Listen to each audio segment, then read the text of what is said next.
मैं अनिल कुमार अग्रवाल, भारतीय राष्ट्रीय मजदूर कांग्रेस फेडरेशन इंटक महामंत्री, राष्ट्रीय महामंत्री, आज विश्वकर्मा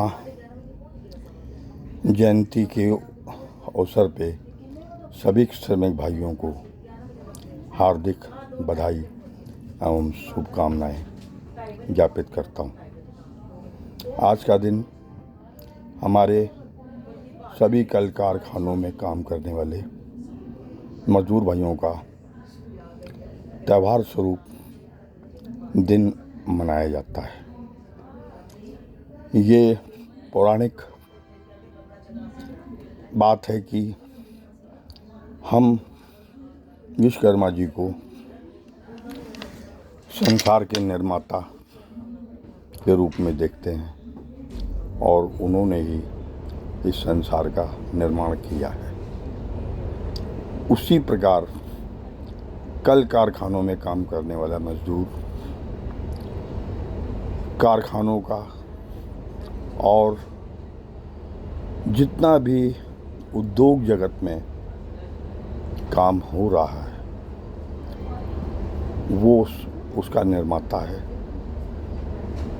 आज ये बात अलग है कि हमारे मजदूर भाइयों की स्थिति बड़ी दयनीय है। हर जगह पे उनका उत्पीड़न है, संघर्ष है, जीवन यापन कर पाना दूभर है, किंतु वो फिर भी पूरी ईमानदारी और निष्ठा के साथ काम किए जा रहा है, अपने कर्तव्यों का निर्वाह कर रहा है। हम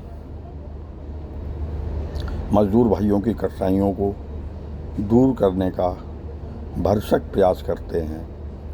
हमारा उद्देश्य ही, महासंघ का उद्देश्य ही, संघों का उद्देश्य ही मात्र ये है कि मजदूरों के हित में जो बेहतर से बेहतर सुविधाएं उपलब्ध हो सकें उन्हें दिलवाने का काम किया जाए। ये बात दीगर है कि अगर दो समस्याएं का समाधान निकलता है तो प्रायः देखा गया है कि विभिन्न प्रकार की और समस्याएं जन्म ले लेती हैं। ये संघर्ष निरंतर जारी है, मजदूरों और मालिकों के बीच में, सरकारों मजदूरों के बीच में ये निरंतर जारी है।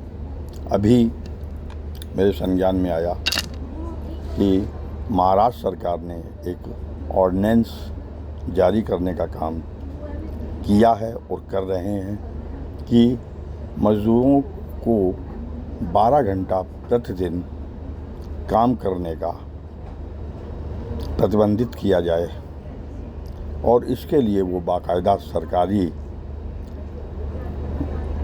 विज्ञप्ति भी जारी करना चाहते हैं, आदेश पारित करना चाहते हैं। मैं मुख्यतः जैसे श्रम संगठनों में आज भी संघर्ष जारी है कि जो श्रमिक कानूनों में परिवर्तन किया गया और 4 कानूनों के अंदर तब्दील कर दिया गया, उसे तत्काल वापस लिया जाए। उसी के साथ में आज हम यह भी मांग करते हैं कि जिन प्रदेशों में 12 घंटा काम करने का प्रावधान किया जा रहा है उसे तत्काल प्रभाव से रोका जाए और मजदूरों के हित में, कारखानों के हित में और प्रोडक्शन की गुणवत्ता को ध्यान में रखते हुए जो निर्धारित समय सीमा है प्रतिदिन कार्यों की, साप्ताहिक कार्यों की, नई छुट्टियों के साथ, उन सबको अगर और अच्छा नहीं कर सकते तो उसको गंदा भी ना करें। इसके लिए हम संघर्षरत हैं, संघर्ष करेंगे।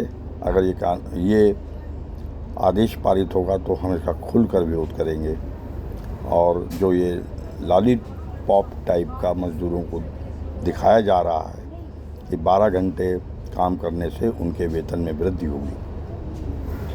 भाई, आज एक बात सोचनी है कि इधर मानवाधिकार श्रमिकों पर भार को कम कर रहा है और अधिक भार न बढ़ाने की बात कर रहा है, उधर इसी के तहत जो 100 किलो का बोरा था उस 100 किलो के बोरे को 50 किलो में तब्दील कर दिया गया, छोटी पैकिंग में कर दिया गया, ताकि आसानी से मज़दूर उसे उठा सके और गंतव्य तक पहुंचा सके।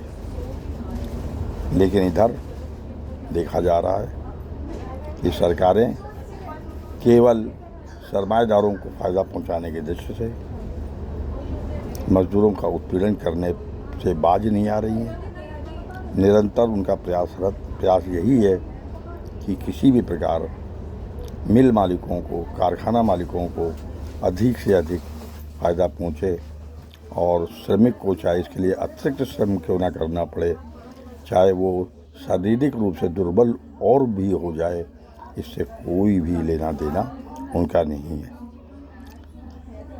और भी कई समस्याएं हैं जिनके लिए मैं महासंघ की कोर कमेटी एवं राष्ट्रीय अध्यक्ष महोदय जी से बात कर रहा हूं कि इन सभी प्रकार के ज़मीनी मुद्दों को लेकर हमारा महासंघ, हमारे संबद्ध संघ एकजुट होकर इसकी आवाज़ उठाएं। और मैं तो ये कहता हूं कि आवश्यक नहीं है कि 10,000 20,000 की भीड़ हो तभी हम किसी मॉब प्रदर्शन के लिए तैयार हों। मैं तो कहता हूं कि आवाज़ एक बार उठाइए, 10 आदमी भी 1000 में कन्वर्ट हो जाएंगे जब आपकी जनता तक आवाज़ पहुंचेगी, जब लोगों को समझ में आएगा कि ये महासंघ संगठन हमारे हित की बात कर रहा है। तो इसमें दो राय नहीं, वो हमारे साथ कंधे से कंधा मिलाकर रोड पे खड़ा होगा, अपने आंदोलन की रचनात्मक कार्यशैली के लिए वो हर प्रकार का सहयोग भी प्रदान करेगा, बशर्ते कि हम उसे कुछ करके दें या करने की तमन्ना उसके सामने जाहिर करें, तभी संभव है कि उसका विश्वास पुनः संघों पर कायम होगा और वो उनके साथ मिलकर अपनी लड़ाई को कायदे से लड़ सकेगा। मैं इसी के साथ आज पुनः विश्वकर्मा जी के जयंती पर सबको हार्दिक शुभकामनाएं प्रेषित करता हूं और ईश्वर से कामना करता हूं, ईश्वर कारखानों की स्थिति को, मज़दूरों की स्थिति को और सुधारे और उनके जीवन यापन में जो दिक्कतें आ रही हैं उनको दूर करे और कारखाने की प्रगति हो, ताकि अगर कारखाने की प्रगति होगी, गुणवत्ता उसकी ज़्यादा अच्छी होगी, तो निश्चित ही इसका लाभ हम सबको भी प्राप्त होगा। इन्हीं शब्दों के साथ मैं आप सबका हार्दिक अभिनंदन करता हूं और आशा करता हूं कि आप लोग बहुत हर्षोल्लास के साथ आज का दिवस मनाएंगे।